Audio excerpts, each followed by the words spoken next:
Welcome to Chapter 4, Lab 1. I'm going to show you how to configure static routing by using Cisco Packet Tracer. Your textbook will cover routing protocol in Chapter 6.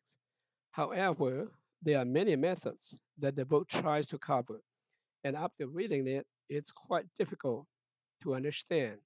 So, to clarify some of these methods of routing, I decided to create this video and hope that it will help you about static routing. Assuming that there's a company that has two different offices located in two different cities.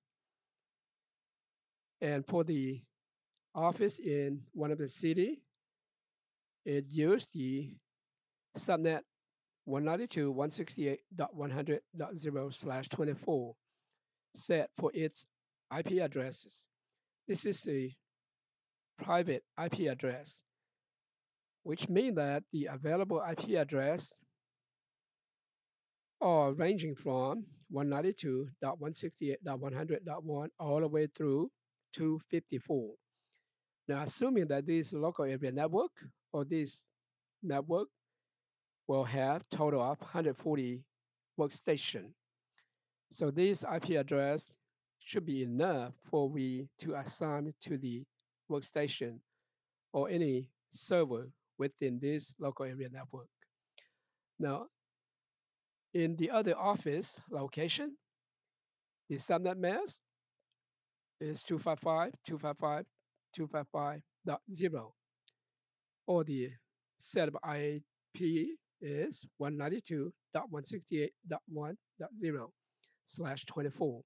Again, this slash 24, meaning that the subnet mask is 255.255.255.0. So the IP address range from 192.168.1.1 all the way to .254, assuming that this office has 120 PC. Okay. Now for the WAN or the wide area network, since the public IP address are very precious, so we have to use slash 30, meaning that there's only two available IP address for us to use for this WAN right here or this network. Now, since these two offices are far apart, they are in different cities. So in order to connect them, we have to use two routers. So I'm going to add the two router to this. One router on this side and another router on this side.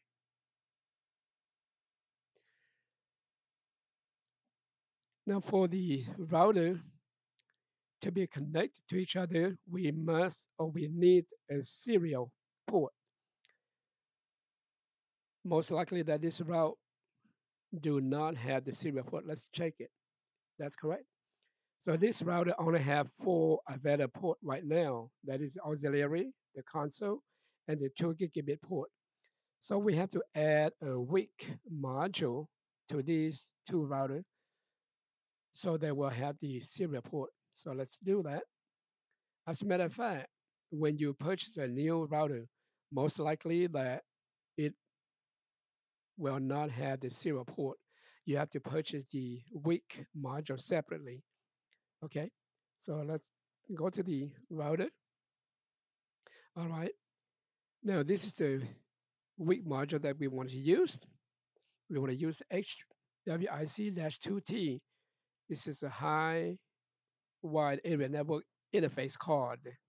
So I want to drag this right here and insert to the slot and say you cannot do that. The power on the router is on. Okay, that's true. Right here, the green light. So we need to turn that off. Okay, now it's off. We can drag this right here, put on either one of these slots. Let's put on the right side. And if I want to use this router to connect to a fiber, I can use this module right here. Okay, and insert to that. All right. Now this is the HWIC-1GE-SFP module. So let's not do that. And let's look at what module that I'm talking about. What are these modules? Here you go. These are the module. This is the HWIC-2T module. Notice that it has two serial ports, the serial 1 and the serial port 2. For the other module, the HWIC-1GE-SFP, it has a gigabit port right here along with a fiber SFP module right there. It's ready to be connected to a fiber cable. All right, hopefully you understand this. Again, you need to purchase this module and insert into the available slot on the router to have the serial port. Okay. All right. We need to do the same thing for the other router. So click on the router and turn the power off. Okay. And take the weak card or module, put in that. All right. Now it's done. So we need to connect these two routers together. Click on this router and connect to that. There you go. They are connected to a serial port. Since the router on the left side is probably in the same building as this local area network or this networks, so we just use the crossover cable, use the gigabit port 1, and the same thing true for this side, gigabit port 1. Now on the other side of the router, we are using gigabit port 1 on the router and also connected to the gigabit port 1 on the switches. Now, since these networks right here probably uh, have several buildings, but the router should be very close or located close to the switches. That's the reason why I use this crossover cable.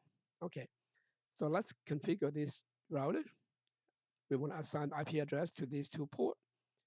So click on it and click on CLI and say, look, the power is not on, so you cannot make the configuration. All right, indeed, I need to click on this switch. Here you go, the green light's on. Click on CLI, and the router is booting up right now. Okay, all right, when it finished boot, there you go. It said, would you like to enter the initial configuration dialog? No, I don't want to do that. And I'm in the user mode, type enable to get to the privilege mode. Notice that the command on the Cisco switches are basically pretty much the same as the router. There are different commands, however, many of the commands are the same. Okay. All right. So what we need to do, we need to comp T and we need to go to the interface gig 0/1. That is the ones right here. Oop, I mistyped it. Gig 0/1. All right. This is the one that we are going to configure right now and type IP address. What IP address that we are going to use for this port? Well, let's look at on the network on this side right here. Notice this subnet using 192.168.1.0. So the lowest IP address is the 192.168.1.1, and the highest IP address is the .254. Network engineer normally either use the lowest IP address or the highest for the router. So I'm going to use the lowest one, 192.168.1.1, standard mask 255.255.0. Okay. Now, once I assign the IP address to the port, I need to turn it on. How do I do that? Type the command no shutdown. Okay. Watch this green dot, this red dot right here should change to green. Press enter. Notice it's green now. And it said the state is up. Okay. All right. We need to do the same thing for the SE0, the 0.0. So exit from here. Interface SE0/0/0. The IP address. What IP address I'm going to assign to this? Well, this is the range right here. And the subnet is 192.198.85.197.0/30, meaning that I only have two available IP address to use. because the public IP address are very, very precious. So we don't want to waste them. That's the reason why I use a slash 30, decided notation slash 30. So we only use two IP address. Okay. So I'm going to use 198.85, 197.1, 255, 255, 255. Now, what is the subnet mask for the slash 30? Well, that is the 255, 255, 255.252. Okay. I need to issue the no shut so that way we will turn on the port right here. Now this time it say, hey, look, the state's still down. The reason because we have not configured this side of this router yet. So that's the reason why there's no communication through. That's the reason why it's still down. All right, so let's go in here and let's configure this router. Oh, I'm not turning on the power either. Turn on the power. There you go. All right, and the router is booting up right now. Okay, all right. And let's type no, enter, enable, and we need to get to the switch port serial 1 and the gigabit 1. So let's comp T. Let's change the host name to be route 2. Okay. Interface serial 0/1/0. All right.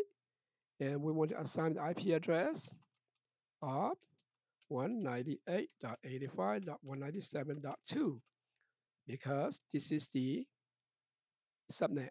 Okay, it's right here. And only two available IP address that I have to use.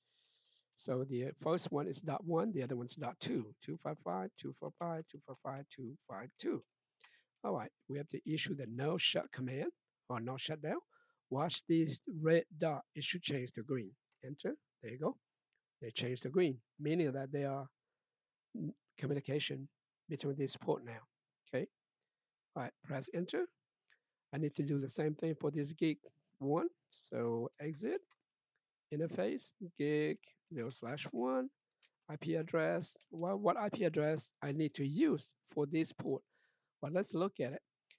This side of the port that is connected to using the subnet 192.168.0, 100.0. So the lowest IP address for this subnet is .1. So I'm going to use 192.168.100.1. Subnet mask 255.255.0.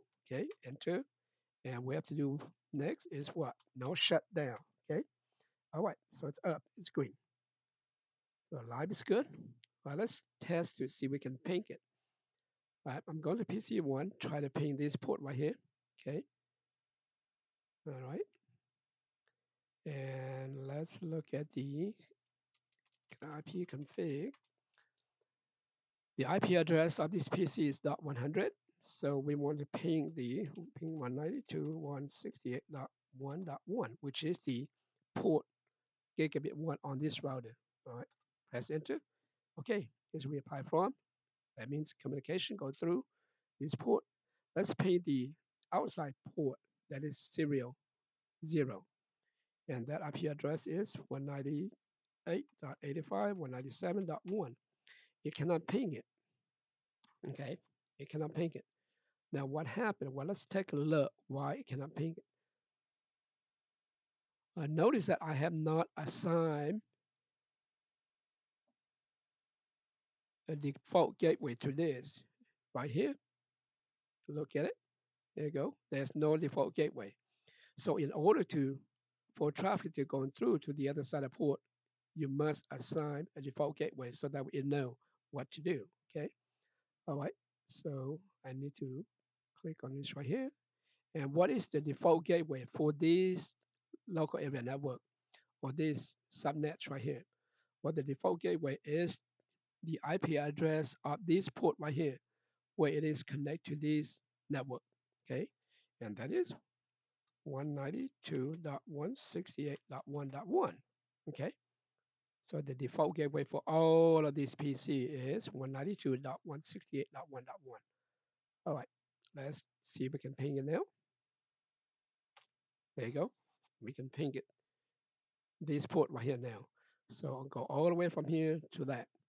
Now see if we can ping this IP address on this port or this router. And that is dot two. Okay. All right, we cannot ping it. Okay. We'll see what it is. And before we do that, let's look at on this side. Make sure that we can ping this router. So get into this PC. All right. Okay, there you go. All right, let's look at the IP address and the default gateway. The IP address is 100.140, but no default gateway. So meaning that we can ping this gateway, but we cannot ping the outside IP address of this router. So let's find out. Ping 192.168.100.1. Okay. All right. It ping fine. See if we can ping the 198.85, 197.2, which is the IP address of this serial port right here on this router. We cannot ping that. And the reason, well, remember earlier, because we have not assigned the default gateway. Now, what is the default gateway? The default gateway is the IP address of this gigabit one right here, because this port actually connects to the whole subnet. Okay, so the default gateway is 192.168.0. I mean 100.1. All right, now see we can ping it now. Ping dot two. There you go. All right. So on this subnet or this local area network on this side, we can ping all the way to this point. Let's see, we can ping the second router, the serial port of the second router. That is dot one. Now we cannot ping that either. Well, what's going on? Okay, let's look. So up to this point, the right side only know up to this point right here. It does not know anything beyond that. And the same thing true for the network on the left side. It's only know up to this point. So it does not know beyond that, meaning that we have to do something between these two routers to let both network know that there exists other network. Okay. Now to do that, we have to configure the routing. Okay. Now we are going to assign manually the IP address to these two routers. So we call that static routing. Again, we assign it manually. Okay. All right. So let's go in here and what do we need to do? Well, let's look at it. Okay. Now we are in this side. If we want to know about this side of the network, that is the subnet 192.168.100.0. What do we need to do? Well, we need to go through this port right here, the serial one on this router. And what is the IP address of this? This is 198.85.197.2. Okay. So from here to here, the first hop or the next hop of the router is 198.85.197.2 because the IP address of this is the dot two. So we need to say IP route. Go to if we want to go to the subnet of 192.168.100.0. That's the entire subnet. Then we must go through the IP address of 198.85.197.2. Okay, to go to this network, we must go through this port. That's what we tell this router. All right. Now let's see. We can ping this right here now. All right. So let's go in here and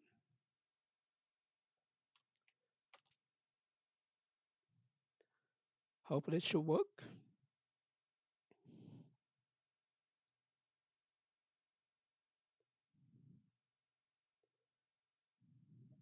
Okay, it doesn't work. Why? Because we have not configured this side. Okay, so we need to do the same thing on that side. All right, so let's do that. Okay, click on this right here, and we need to do the same thing. Exit. All right, IP route 192.168.1.0. If this network want to go into this right here, it must go through this port right here. Okay, so the next hop is this port IP address. So that is 255.255.255.0. That is the IP address of 198.85.197.1, which makes sense. Anyone or any device in this network want to go to this right here, it has gone through this port. Okay? All right, enter. Now let's go back and see our ping.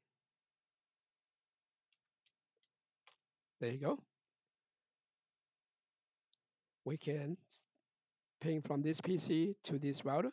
As a matter of fact, we can see we can ping this piece workstation 100, 140 is right here. So let's do ping 192.168.100.140. Okay, there we go. So we can ping from this PC all the way to this workstation. And the same thing true. We should be able to do the same thing. We are in the workstation 140, and let's see if we can ping this IP address on this serial port. Enter. There you go. And see if we can ping the PC1. Ping 192.168.1.100. There you go. So live is good. And this is how you configure static routing. Again, let me summarize this quickly. Number one, you have to add the module, the HWIC-2T module, to these two routers, so you will have available serial port to connect the two routers together because they are very far apart. They are in different city or might be in different states. So you cannot use any one as cross cable. You have to use the serial port. Now for these two devices right here, the serial, I mean the switches and the router, they're probably in the same building or maybe they are in the same location. So we can simply use the cross cable. All right. And the same thing true for this side. Once we do that, we need to configure the static routing. Okay. That is, let this network know that in order to go through this side or go to this network, you must go to this port. The same thing true. This device want to go to this network, they have to go to this port. And that's we call it static routing configuration. Thank you.